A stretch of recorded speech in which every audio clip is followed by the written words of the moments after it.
Single Dindi సాప సత్తరకాయ మొహంది. కోపం వచ్చినప్పుడు పక్కనేయడం హక్కులో feel అవుతున్నారు ఈ నక్క మొహాలు.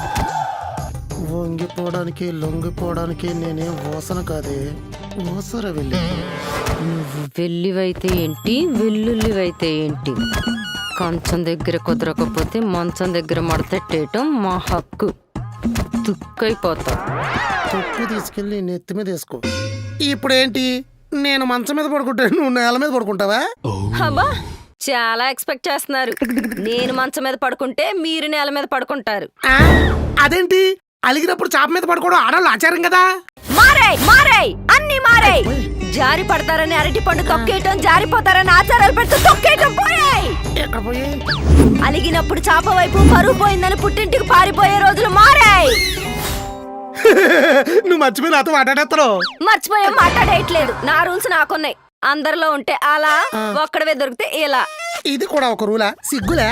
సిగ్గు వల్ల ముగ్గు వల్ల ఆడవాళ్ళని అంచనా వేయలేరు. ఏడ్సేవలే. ఇప్పుడేంటి, నేను మంచం మీద పడుకుంటే నువ్వు గోరకాల గుమ్మం దగ్గర పడుకుంటావా? హైదరాబాద్ దోమలు అసలే హై స్పీడ్. ఉన్న గుక్కడి రక్తం గుంజేసి అంటే అస్థి పంజరం తీసుకెళ్లి ఆసుపత్రిలో పడేయాలి. నేనెందుకు గుమ్మం దగ్గర పడుకుంటా? ఇది మా పుట్టింటోళ్ళు పెట్టిన మంచం. ఇక్కడే పడుకుంటా. నీకు మీ పుట్టింటోళ్ళు పెడితే నాకు మా అత్తింటోళ్ళు పెట్టారు. నేను కూడా ఇక్కడే పడుకుంటా. పడుకుంటే ఊరుకుంటానా? ఊరుకోపోతే కాళ్ళు పెట్టుకుని బతిమాలతావా? కాళ్ళు పట్టుకుని బతిలాడటం కాదురా, కాళ్ళు పట్టుకుని లాగా పడేస్తా.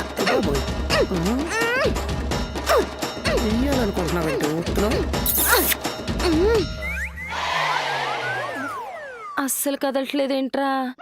నువ్వు సగం వండిన తిండి తినే ఇలా తమ్మల్లా బలిసే. వెళ్ళి మీ సిల్లిని కూడా తెచ్చుకో. ఫుడ్ ఎక్కువైపోయి బుద్ధి మించి కదలట్లేదు. సిగ్గులేదు మా మంచం మీద పడుకోవడానికి? నువ్వు సిగ్గు గురించి మాట్లాడుతున్నావా? ఓసారి అటు చూడవే. నీతో మాట్లాడితే నా మొహం మీద నుమ్మే.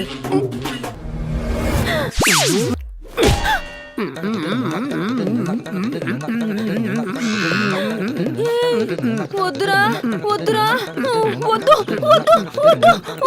నేను నీ మాట నిలబెట్టాలి. వద్దు వద్దు వద్దు.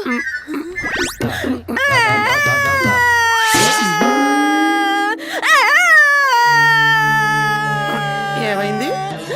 ఏం కాలేదు, ఏం చేయలేక ఏడుతున్నా. మారేయ పోయి మారేయ అన్నా.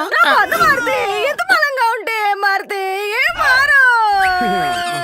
అందితే జుట్టు, అందపోతే కాళ్ళు. అందుకే అన్నారు మిమ్మల్ని పెళ్ళాలి. ఒక్క డబుల్ డోర్ ఫ్రిడ్జ్ కంటే ఏం పోద్ది నీకు? పక్కన వాళ్ళ దగ్గర నా పరువు పోతుందంటే ఎనకుండా. సర్లే, ఏడకో, కొంటానులే. నిజంగానే కొంటావా? నిజంగానే కొంటానే. ఎంతలో కొంటావు? కొంటానని చెప్పేనా? చెప్పావు. చిన్నది కొనేస్తే నువ్వు పట్టే అంత పెద్దది కొంటా. డబుల్ డోర్ కావాలి. సరిగ్గా సంకలో ఉన్నావు. పేక పిసికి సంకట చెప్తున్నా. వద్దు. కార్తీక మాసంలో పెళ్ళాలను ఏమన్నా చేస్తే పైకి వెళ్ళాక శివుడు త్రిశూలంతో పడుతాడు. దా పడుకుందాం. పడుకునే ముందు పాయింట్ క్లియర్ చేయవే. ఏంటి? ఫ్రిడ్జ్ కొన్నానే కదా కార్తీక మాసం అడ్డు చెప్పి అన్నిటికి కటింగ్ చేసావు. అవును. ఇప్పుడు కొంటానన్నాను కదా, కార్తీక మాసాన్ని కటింగ్ చేయొచ్చా?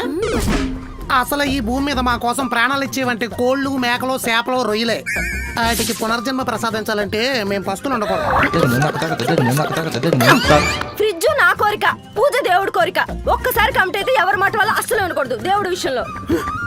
అంటే ఫ్రిడ్జ్ ఫిక్స్, కార్తీక మాసం ఫిక్సా? ఇన్ని నెలలు నాన్ వెజ్ తిని మసాలాలు నషాలాలకి మొహం మేకలా తయారైంది.